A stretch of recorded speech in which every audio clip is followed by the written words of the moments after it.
Every account you will ever meet is one of 5 things. Today, the 3 big ones. 90 seconds. An asset is anything the business owns or is owed. Cash, equipment, and money customers owe you. A liability is the opposite. Anything the business owes. Loans, unpaid suppliers, bills waiting to be paid. Capital is the owner's stake, the money the owner put in. The business owes it back to the owner.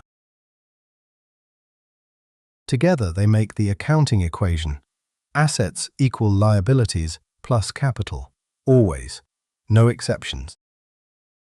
Borrow £10,000 and buy a van. Assets up 10,000. Liabilities up 10,000. Still balanced. That balance is not luck. Double entry guarantees it. Every transaction keeps the equation true. Own it, asset. Owe it, liability. Owner's stake, capital. 3 words that unlock every balance sheet.